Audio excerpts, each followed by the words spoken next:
For 7 years, Andrew Bustamante kept secrets. It was his job as a CIA agent, and has a few opinions on the recent release of some of the JFK files. If it's deemed as secret.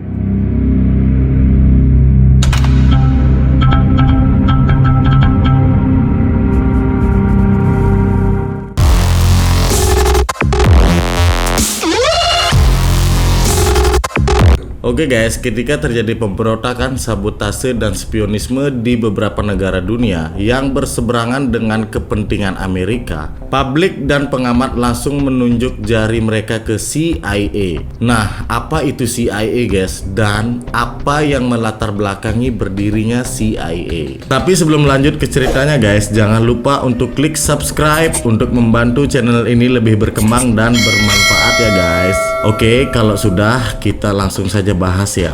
CIA atau Central Intelligence Agency merupakan agen rahasia pemerintah Amerika Serikat atau kalau di Indonesia disebut BIN guys. Didirikan pada tanggal 18 September 1947 sesuai penandatanganan NSA pada tahun 1947 oleh Presiden Harry S. Truman. CIA merupakan kamuflase dari OSS atau bisa disebut Office of Strategic Service yang menjadi agen spionase Amerika untuk pemenang Perang Dunia Kedua guys. Pada saat Perang Dunia Kedua berkecamuk, Amerika Serikat diam-diam mengambil kesempatan dengan membangun kekuatan baru secara rahasia di Eropa demi membendung pengaruh komunis guys. Kerja keras agen rahasia Amerika semakin bertambah guys. Ketika fasis Hitler mengalami kekalahan, diikuti kemenangan dan kemunculan kekuatan sosialis dan komunis di Eropa, Asia, dan Amerika Latin guys. Menghadapi bahaya pertumbuhan pesat pengaruh komunis di berbagai negeri tersebut dan demi mempengaruhi hasil pemilu di Italia agar menguntungkan politik Amerika Serikat, diadakannya kampanye di kalangan orang kaya Wall Street untuk menyumbangkan dana buat melakukan operasi rahasia guys. Dalam hubungan ini, Allen Dulles dengan keras mendesak pemerintah Amerika Serikat untuk segera mendirikan organisasi-organisasi rahasia demi melakukan berbagai operasi khusus. Maka, pemerintah Amerika Serikat menyetujui dan menetapkan dua ketentuan penting mengenai operasi-operasi khusus ini. Ketentuan pertama, operasi harus rahasia guys. Ketentuan yang kedua, harus masuk akal untuk dapat dibantah adanya keterlibatan pemerintah Amerika Serikat seandainya operasi tersebut terbongkar. CIA muncul sebagai reaksi perang dingin yakni antara Amerika Serikat yang menganut liberal kapitalis dengan Uni Soviet yang menganut komunis sosialis guys. Di awal-awal pembentukannya guys, aksi-aksi CIA cukup memuaskan bagi pemerintah Amerika Serikat. CIA berhasil menenggelamkan paham komunis dan sosialis melalui berbagai konspirasi, sehingga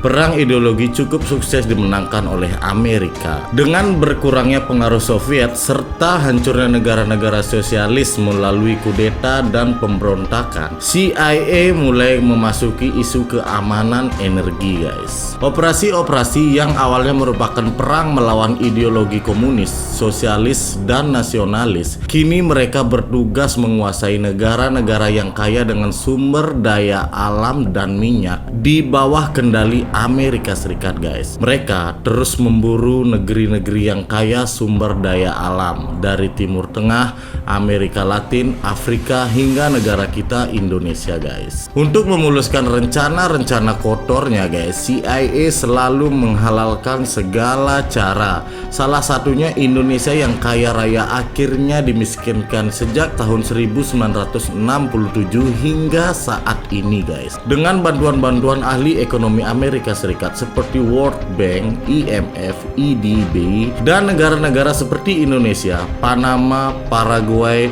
terjerat utang dan terjajah secara ekonomi guys. Begitu juga negara-negara Afrika yang kaya dengan emas, aluminium, dan minyak, rakyatnya mati kelaparan. Yang paling tragis, aksi-aksi lembaga dan organisasi Amerika Serikat ini didukung oleh sejumlah oknum di pemerintah sejak Orde Baru. Emas dan tembaga di Tembagapura disedot habis-habisan oleh Freeport di tengah kemiskinan dan rendahnya pendidikan masyarakat Papua, guys.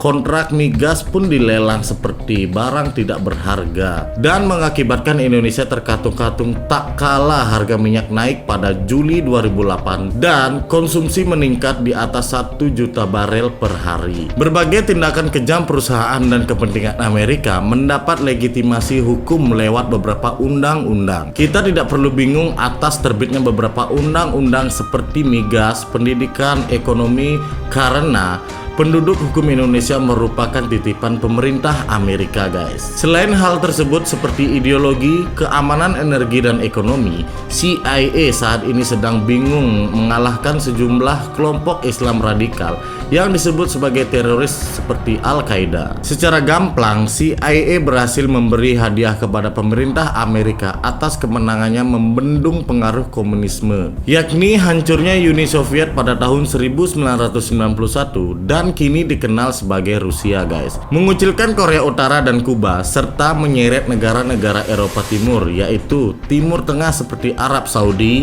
Mesir, Irak, Kuwait, Uni Emirat Arab. Lalu Asia Tenggara seperti Filipina, Singapura, Indonesia, lalu Asia Selatan seperti Pakistan, Afghanistan, India, dan Afrika, serta sejumlah negara lain yang menjadi anaknya, guys. Di sisi positifnya, banyak kasus yang ditangani CIA seperti peredaran narkotika, organisasi kejahatan internasional, perdagangan senjata gelap, dan beberapa kontra teroris berhasil dicapai CIA. Oke guys, jadi ini beberapa pencapaian yang diraih oleh CIA.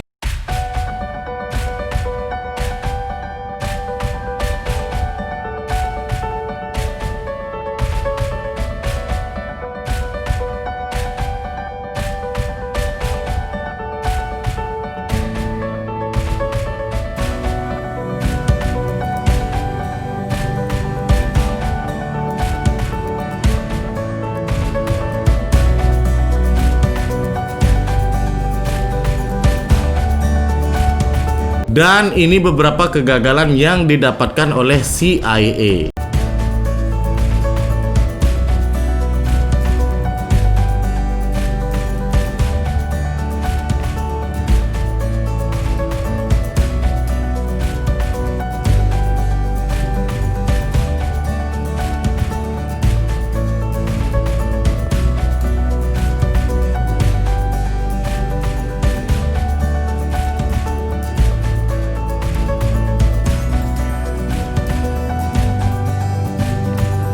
Sudah menjadi hal umum jika suatu negara yang sangat maju haus dengan materi dan kekuasaan, mereka akan berusaha memperoleh apa saja dengan cara apapun. Kondisi ekonomi, politik, dan sosial masyarakat Indonesia saat ini tidak terlepas dari tangan-tangan CIA. Indonesia berhasil dijajah kembali secara ekonomi dan politik sejak tahun 1967, guys. CIA juga secara meyakinkan telah ikut serta dalam pemberontakan pada tahun 1965, guys. Dan beberapa sumber mengatakan bahwa dalam pemilu banyak dana yang mengalir dari asing, sehingga kita harus waspada juga, guys, jika Amerika Serikat berkepentingan terhadap calon presiden. Dan jangan sampai pemilu Italia pada tahun 1948 terulang di Indonesia. Akhir kata, Soekarno hanyalah korban dari instansi CIA.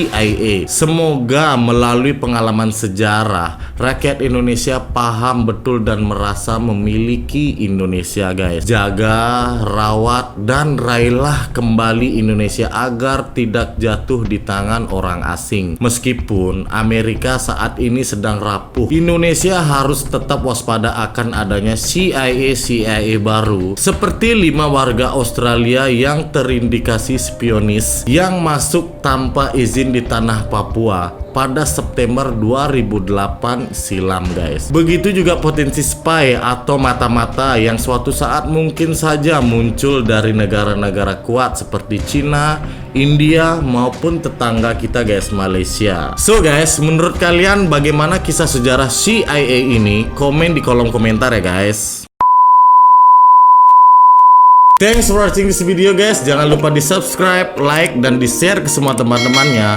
See you next to the video. Thank you.